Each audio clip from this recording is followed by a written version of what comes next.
Yeah, let's do marathon or long distance stuff first. So All since right. David went first, wait, who went first last time? David. I think that's I a great went question. first. Yeah. All right, David, So you are first now. I am first now. Yeah. All right. So I have 3 pairs of this shoe. So they were saying earlier, like if you go and you end up buying a pair, chances are you like the shoe. Yeah.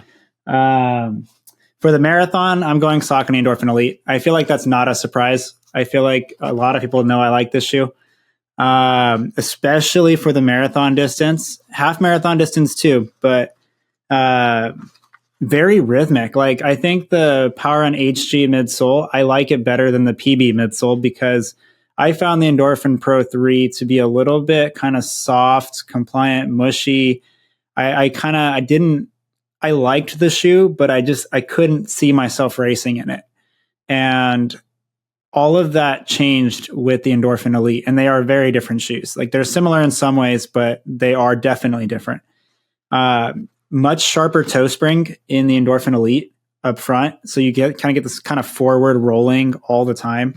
And then that HG midsole, I do feel like it's bouncier, but it's firmer. It doesn't compress as much. Like it doesn't feel as compliant. And then they also have that just kind of like a wide heel relatively for a racing shoe. And then it still streamlines into the midfoot. So it kind of still gives you kind of a speedy feel. And then it widens out into the forefoot and great for just falling into rhythm and just staying there. I mean, like finding that controlled speed up tempo type effort. And the lockdown's good too. I feel like, especially for marathon, there's plenty of room for swelling accommodation for the foot, and the lockdown through the tongue and the lacing system.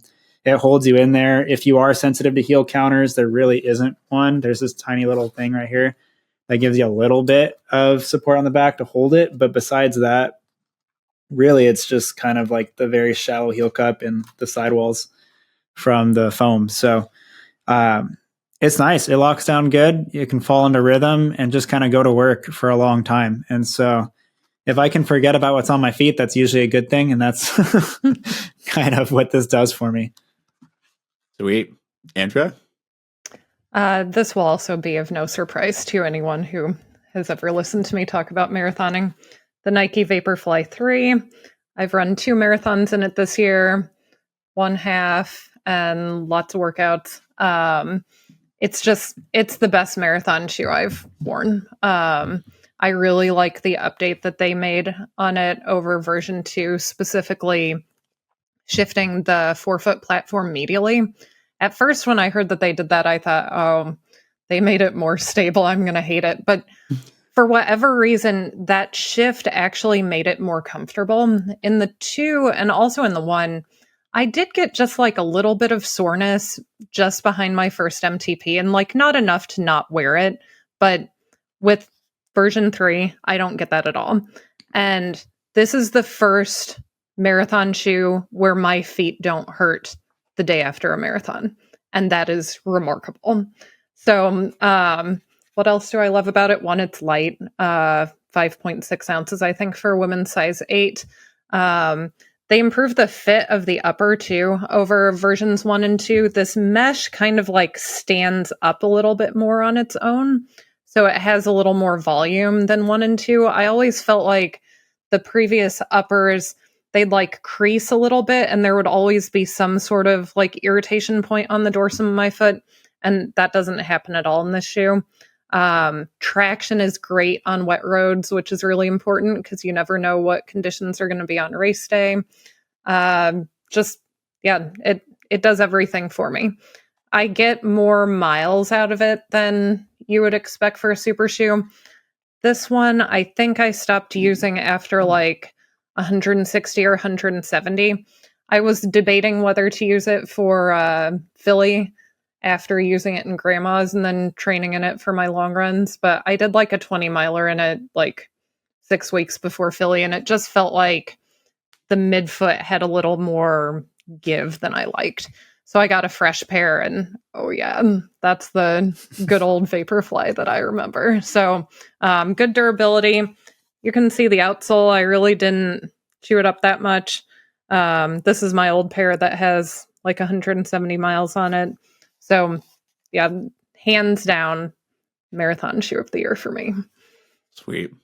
I will say I should probably wait to do this for 5K, 10K, but the change in the forefoot pattern does make it work a lot better on softer surfaces. So I know a lot of kids out there use this for cross country. I've done where I've raced my students and I picked those because I was doing a 2-mile race and found that the traction was actually plenty good for dirt and soft surfaces. It's not a trail shoe by any means, but if you need a little bit more traction, it's definitely improved from the prior version. However, I'm going to go and be super boring and have the same thing as David as the Endorphin Elite.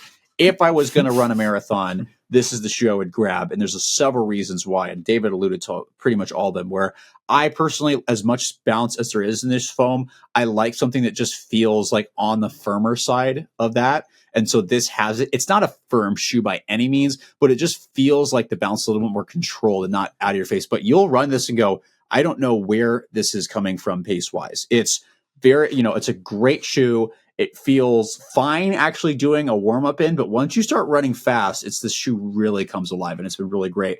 Though for me, this is very stable neutral, as at least as stable neutral as a super trainer like this, or super racer, can do, where it's got sidewalls that wrap around the entire length of the shoe. The midfoot is filled in and the lateral forefoot is not. The base is really wide. Heel does a really great job. So this has been a really great shoe for me. I will say the one caveat is the traction isn't very good, as I found on track and wet surfaces.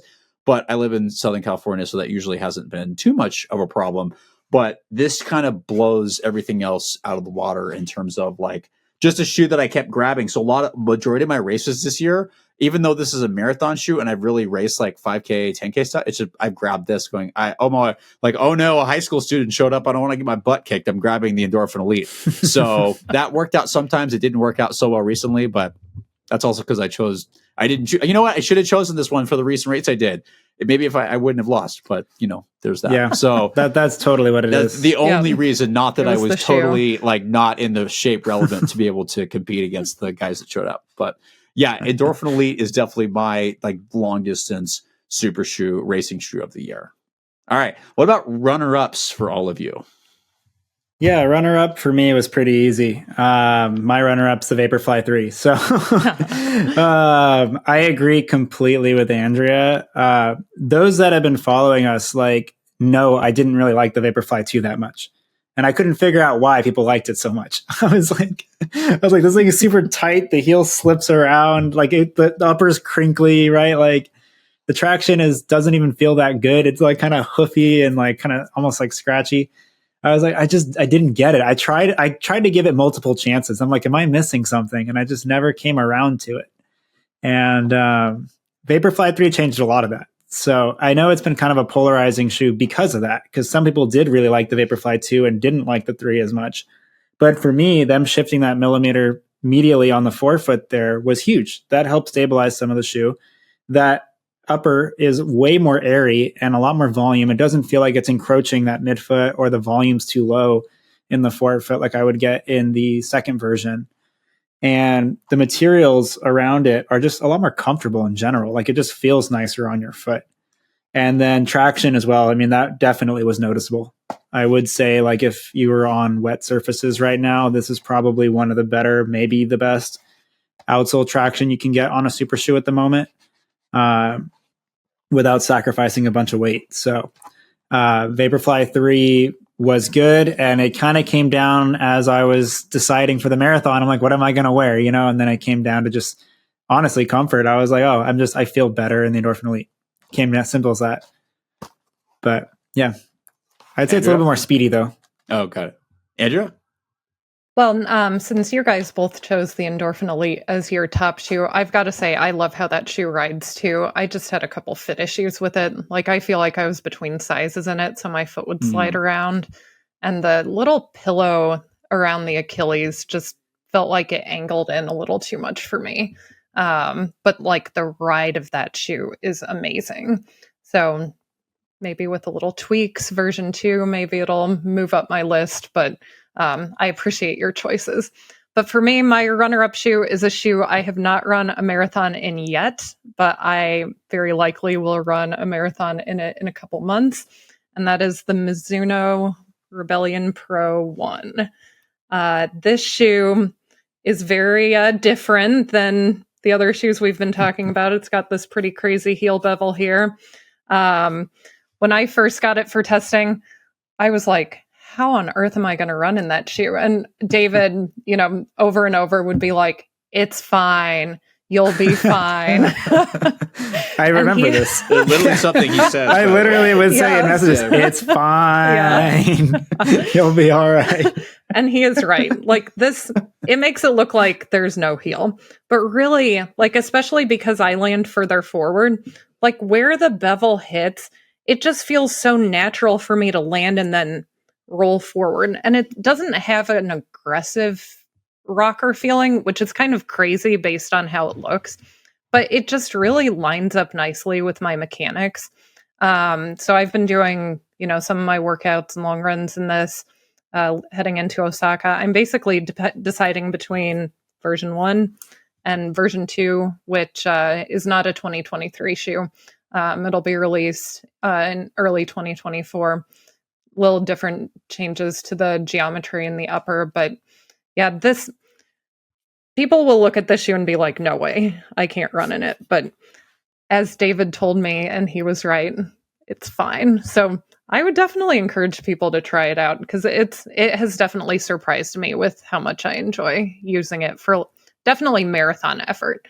Running faster in it feels a little weird because I definitely get more up on my toes when I run faster, like even 10K pace. But like marathon or half marathon pace, this is really nice. Yeah, I did a half in that shoe. I remember that's right. Yeah. It's a nice shoe. I mean, it was honestly like one of those ones that kind of just missed the list, Yeah. Too many good super shoes. Yeah. I like it. So I didn't know what to expect with this. So for those who can't see, my runner-up shoe is the Hoka Rocket X2. And so there's a couple reasons for this. It wasn't the fastest shoe, which is why I frequently chose the Endorphin Elite over it. But there actually was a race that I did do in this shoe that I actually really, really enjoyed. So my biggest thing for this is if you like a lower drop shoe, even though it's a 5mm drop, it does feel very low, right? And I think that's because the forefoot rocker is a little late. So it makes it feel like almost like you're kind of getting over a speed bump, which for me, when I'm getting on my toes and wanting to move quick, actually feels good. But this stable neutral wise is also phenomenal. The sidewalls come up pretty high. It does a really good job. Soles fairly relatively doesn't narrow throughout. And then just a nice aggressive ride that I've liked for both 5K efforts, which my typical race distance, and longer efforts where I've just wanted something I could trust and have it get out of the way. So I think Hoka, in their first real super shoe, has actually done a really, really great job. The one thing I would ask of them is can you make this a little bit lighter, first of all, because there's rumor that there is basically Hoka Alpha Fly equivalent that they might be working on.